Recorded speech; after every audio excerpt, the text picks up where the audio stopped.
Almost 60 years ago, America entered the space age.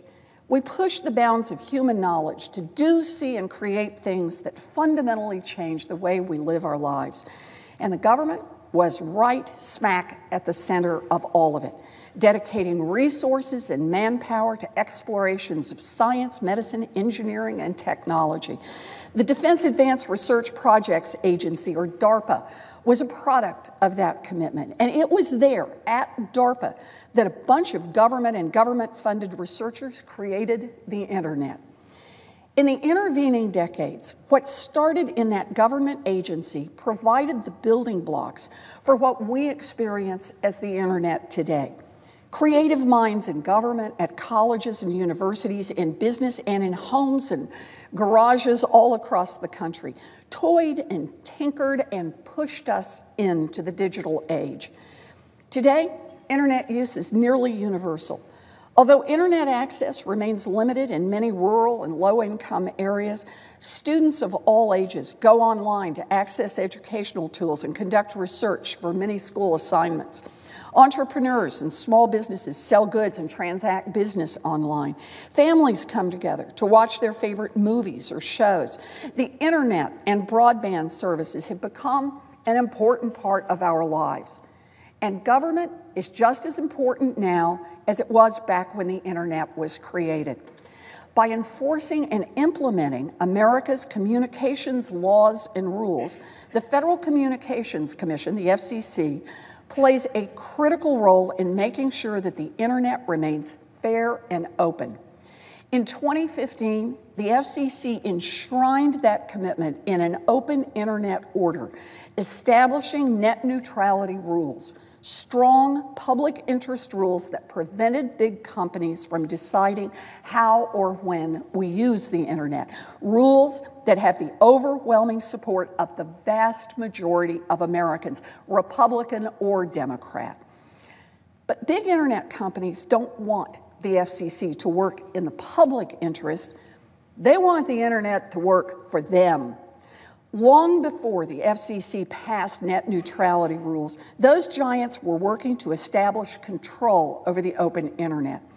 And after net neutrality rules were passed, they stepped up their attack, deploying armies of lobbyists and lawyers and investing massive amounts of money to bury net neutrality rules.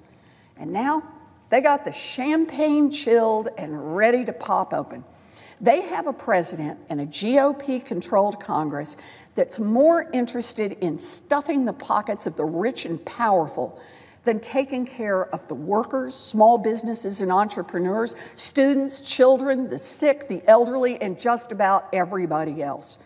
And President Trump's choice to lead the FCC, Ajit Pai, is dedicated to transforming the FCC from an agency that works in the public interest into a big business giveaway group. Pai has been a vocal opponent of net neutrality rules for a very long time.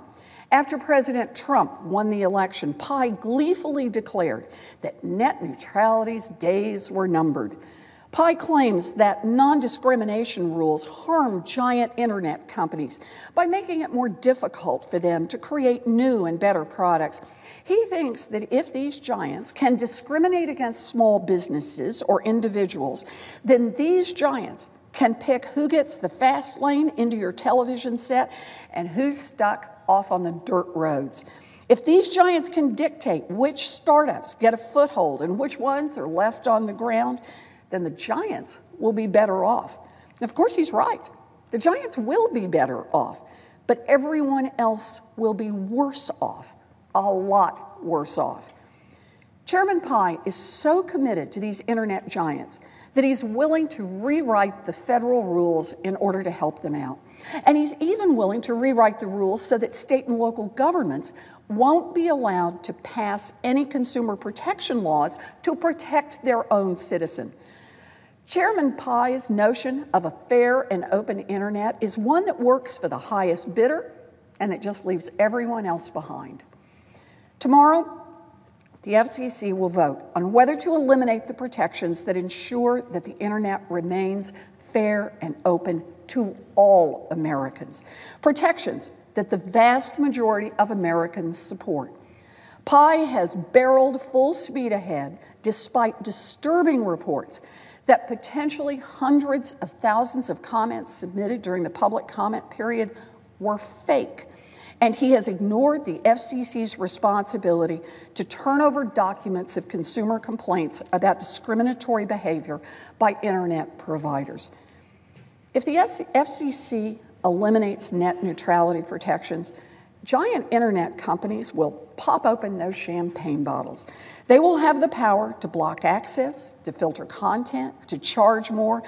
3 powerful ways that they will pick the next round of America's winners and losers. That's just not the way it should work in America. The internet doesn't belong to big internet companies.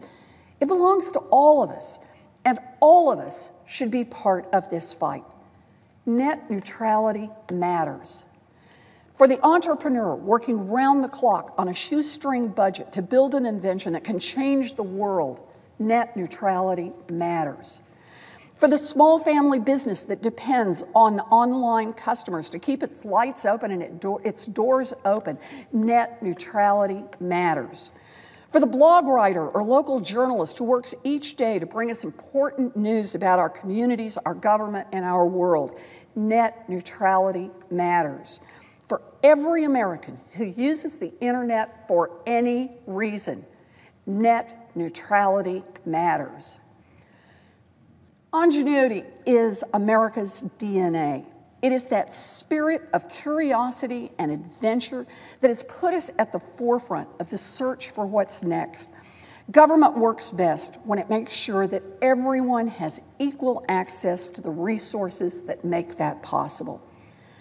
In Massachusetts, Free Press, the Massachusetts chapter of the ACLU, Fight for the Future, and countless other groups have led the fight to defend net neutrality and help citizens make their voices heard. I urge every American to speak out about why net neutrality matters. And I urge the FCC to abandon its plan to kill net neutrality rules and instead ask our FCC to defend an internet that is fair and open to all.